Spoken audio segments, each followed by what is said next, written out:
ओम नमो भगवते वासुदेवाय नमः। नमस्कार, मैं ज्योतिषाचार्य वरुण प्रकाश ज्योतिष के आज के संस्करण में आपका स्वागत करता हूँ। हमारे सनातन परिवार के सभी भाई बंधुओं, अपने चीज़ों को समझिए, अपने आसपास के लोगों को समझिए, क्योंकि भाईचारा का नाम लेकर आपके साथ छलावा हो रहा है, आपका शोषण हो रहा है। आप समझ नहीं पा रहे हैं। जो घटनाएं घटी हैं पश्चिम बंगाल में या जम्मू कश्मीर में, यह इस बात का संकेत और इशारा हो रहा है कि यदि अभी आप नहीं समझे, यदि आप सतर्क नहीं हुए, यदि आप सावधान नहीं हुए, तो आप खुद अपने पैर पे कुल्हाड़ी मारेंगे। ईश्वर आपका भला करे। मासिक राशिफल में आज मैं चर्चा करूंगा, क्योंकि अभी अभी आप 7.5 से मुक्ति पाए हैं। 29 मार्च को शनिदेव आपके राशि से निकलकर 7.5 का प्रभाव खत्म करके कुंभ राशि में आए हैं। कुंभ राशि से निकलकर भी वो फिर चले गए मीन राशि में। तो जब मीन राशि में शनिदेव गोचर किए तो आपके ऊपर से 7.5 पूर्ण रूप से समाप्त हो गई। और मई के महीने में बृहस्पति और राहु और केतु का भी गोचर होगा। तो मई का महीना भी बहुत आपके लिए जानना आवश्यक होगा कि यह जब गोचर होगा तो इसका क्या प्रभाव पड़ेगा, और शनि जब गोचर कर चुके तो उसका क्या प्रभाव आपके ऊपर पड़ेगा। मई तो आगे बढ़ते हैं। सबसे पहले मैं आपको बताऊं, मई के महीने के बताने से पहले यह राशिफल आपके नाम राशि, आपके चंद्र राशि पर आधारित है।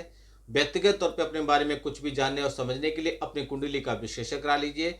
हाथ पे हाथ रखने वाला कभी भी सफल नहीं होता। जब तक आप अपने लिए सोचेंगे नहीं, अपने लिए प्लान करके आगे बढ़ेंगे नहीं, तब तक आपको आगे का रास्ता नहीं खुलेगा। दूसरी बात है कि जीवन की 3 मूल आवश्यकताएं, रोटी, कपड़ा, मकान। इसके लिए आपको नौकरी, व्यापार, व्यवसाय की जरूरत है। मकान के लिए अच्छे स्वास्थ्य और अच्छे परिवार की जरूरत है। तो इस दृष्टिकोण से पूरा महीना कैसा रहेगा, और कार्यक्रम के अंत में मैं आपको उपाय बताऊंगा जिसको करने से आपकी जो भी निगेटिविटी है वो दूर होगी। आपका ज़्यादा समय नहीं लेते, आगे बढ़ते हैं। सबसे पहले मैं ग्रहों की स्थिति के बारे में बताऊंगा, फिर जीवन की आवश्यकताओं के बारे में बताऊंगा। तो मई का महीना मकर राशि वालों के लिए समान तौर पर आपके लिए एवरेज से थोड़ा बेहतर रहेगा। हालांकि कुछ एक ग्रह के कारण संघर्ष का लेवल थोड़ा बढ़ा रहेगा, लेकिन संघर्ष के फलस्वरूप जो परिणाम मिलेंगे वह आपके फेवर में मिलने की उम्मीद रहेगी। सूर्य का गोचर महीने के पहले हिस्से में आपके चतुर्थ भाव में तथा दूसरे हिस्से में पंचम भाव में रहेगा। सूर्य की ये दोनों ही गोचर आपके लिए अच्छे नहीं कहे जाएंगे। मंगल का गोचर आपके 7वें भाव पर रहेगा, नीच अवस्था में रहेगा, यह भी अनुकूल स्थिति नहीं है। बुध का गोचर महीने के शुरुआत में और महीने के आखिर में अनुकूल नहीं है, लेकिन 7 मई से लेकर 23 मई के बीच आपके पक्ष में उनका गोचर रहेगा। अर्थात अधिक समय तक बुध आपके लिए अनुकूल रहेंगे। बृहस्पति महीने के पहले हिस्से में अनुकूल तो दूसरे हिस्से में कमजोर दिखाई पड़ेंगे। शुक्र का गोचर भी महीने के आपके लिए अनुकूल परिणाम दिखाई दे रहा है। शनि का गोचर भी समान तौर पर अनुकूल परिणाम दिखाई दे रहा है। राहु का गोचर महीने के पहले में अनुकूल तो दूसरे में कमजोर परिणाम दिखाई दे रहा है। इस तरह इन सभी ग्रहों के गोचर की स्थिति को देखने के पश्चात यह अनुमान लगाया जा सकता है कि महीना आपके लिए कुल मिलाकर एवरेज से बेहतर रहेगा। भले ही जीवन में कुछ पहलुओं में आपको संघर्ष या परेशानी देखने को मिले, लेकिन आप एन किन प्रकार हर परिस्थितियों में अपने आप को नियंत्रण पाकर उसमें विजयी पाएंगे। तुलना करें तो दूसरे भाग की तुलना में महीने का पहला भाग ग्रहों की स्थिति के हिसाब से अच्छा रहेगा। अब समझिए कार्य क्षेत्र के बारे में। तो ग्रहों की स्थिति होगी, अब इसका प्रभाव आपके कार्य क्षेत्र पर कैसा पड़ेगा। कार्य क्षेत्र अर्थात जहां पे आप कार्य करते हैं, नौकरी, व्यवसाय या जो भी करते हैं, कार्य का स्थान। तो आपके कैरियर स्थान के स्वामी इस महीने 3रे भाव में उच्च अवस्था में रहेंगे। फलस्वरूप आप अपने कार्य क्षेत्र में अच्छा करते हुए देखे जा सकते हैं। जिनका काम यात्राओं से जुड़ा है अथवा जो लोग फील्ड वर्क करते हैं उन्हें इस महीने काफ़ी अच्छे परिणाम मिल सकते हैं। कार्यक्षेत्र से जुड़ी हुई अच्छी खबरें इस महीने सुनने को आपको मिलेंगी। भाई बंधुओं और मित्रों के साथ मिलकर काम करने वाले लोगों को इस महीने अच्छे परिणाम मिलेंगे। व्यापार व्यवसाय की बात की जाए तो महीने की शुरुआत से लेकर 7 मई तक का समय थोड़ा सा कमजोर रहेगा, जबकि 7 मई से लेकर 23 मई के बीच व्यापार व्यवसाय के लिए अच्छी उन्नति देखने को मिलेगी। कुछ महत्वपूर्ण व्यावसायिक निर्णय भी इस अवधि में आप ले सकते हैं। 23 मई से लेकर महीने के आखिरी दिन तक निर्णायक क्षमता आपके अंदर बढ़ जाएगी।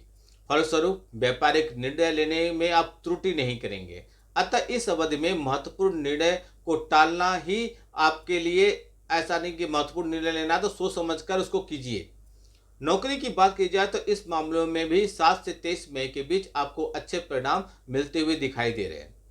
यदि आप जहां नौकरी कर रहे हैं या जहां आप व्यापार कर रहे हैं, आपके आसपास कोई ऐसा व्यक्ति है जो आपके राशि से संबंधित है या आपसे नौकरी की तलाश कर रहा है या मांग रहा है या पूछ रहा है, तो उसको 7 मई से 23 बीच के बीच में आप मदद कीजिए, उसको नौकरी मिल जाएगी। आपको भी कहने का तात्पर्य यह है कि मई 2025 का महीना कार्य क्षेत्र से संबंधित मामलों में समान तौर पर काफी हद तक अनुकूल है। आप कोई रिस्क मत लीजिए, जो काम कर रहे हैं करते रहिए। पैसे के हिसाब से मैं बात करूं आर्थिक दृष्टिकोण से, तो मई का महीना मकर राशि वालों, इस महीने आपके लाभ भाव के स्वामी मंगल नीच अवस्था में रहेंगे। साथ साथ मंगल सप्तम भाव में गोचर कर रहे हैं। ज्योतिष दृष्टिकोण से यह अच्छा गोचर नहीं माना जाता है। अतः इस महीने लाभ के मार्ग में कुछ व्यवधान देखने को मिल सकता है। जरूरी नहीं है कि इस महीने में किए गए सभी कर्म का परिणाम आपको तुरंत मिल जाए, लेकिन इस महीने ऐसा है कि जो भी आप करेंगे उसका आपको संतुष्टिदायक संतोषजनक परिणाम इस महीने मिल जाएगा। कर्म करिए, फल की चिंता मत करिए, फल मिल ही जाएगा। इस महीने आपके दूसरे हिस्से में बृहस्पति भी धन को आपको बढ़ाने में मदद करेंगे। कुल मिलाकर देखें तो आर्थिक मामलों में मई का महीना आपके लिए बेहतर रहेगा। बस मंगल की कमी के चलते आमदनी के मार्ग थोड़े से बाधित होते रहेंगे। क्रोध पर आप नियंत्रण रखिएगा, क्रोध से कोई जल्दीबाजी मत कीजिएगा। स्वास्थ्य के दृष्टिकोण से मई का महीना काफी हद तक अनुकूल परिणाम दे सकता है। आपकी लग्न और राशि के स्वामी की स्थिति इस महीने अच्छी रहेगी। शनि आपके ही नक्षत्र में रहकर, अपने ही नक्षत्र में शनि रहेंगे तो आपके स्वास्थ्य की सुरक्षा करेंगे, क्योंकि आपकी राशि के स्वामी भी शनि हैं। आप योग, व्यवसाय, व्यायाम ये सब करते रहिए। कुल मिलाकर आपके लिए अच्छा है। लेकिन जब आपके लग्न और राशि के स्वामी शनि की जो स्थिति रहेगी, वह आपको थोड़े से सर दर्द, जुकाम, हृदय संबंधित या पेट संबंधित कुछ परेशानी हो सकती है, उसका ख्याल रखिएगा। बाकी कोई प्रॉब्लम नहीं है।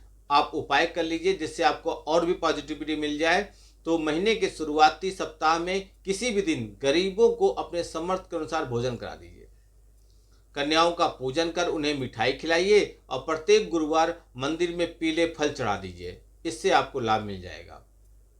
कोशिश करेंगे, सफलता निश्चित तौर पे मिलेगी। हाथ पे हाथ रख के बैठेंगे। कई लोग ऐसे हैं, गुरुजी आपसे विचार विमर्श करना था, आपकी फीस कितनी है? तो फीस मैं बताता हूँ। तो उसके बाद उनका फीस, जबकि मेरा ऐसे बहुत ज्योतिषाचार है जिसके तुलना में बहुत मेरा फीस नॉमिनल है, फिर भी उतने नॉमिनल फीस सुन के भी वो घबरा जाते हैं। जबकि जो भी फीस आप देते हैं उसका 50% मैं अनाथालय, गौ सेवा और वृद्धा आश्रम में खर्च करता हूँ, क्योंकि मेरे कार्यालय में इसके भी चलते रहते हैं। हमारे आश्रम है, वहाँ पे चलते रहते, मैं दान करता हूँ जिससे आपको भी पुण्य मिले। और उस 50% में मैं अपने कार्यालय में अपने स्टाफ का या इन चीज़ों को करता हूँ। तब भी लोग घबरा जाते हैं। और यहाँ पे लोग 5-5 हज़ार, 10-10 हज़ार रुपया फीस देते हैं और लोग उनके पास जाके देते भी हैं, और जबकि वो टाइम भी नहीं देते, कट टू कट आंसर देते हैं, थोड़े ही समय के बाद ख़त्म कर देते हैं। लेकिन मेरे से जब तक आप संतुष्ट नहीं हैं, आप तब विचार विमर्श कर सकते हैं। फिर भी लोगों की अपनी इच्छा है।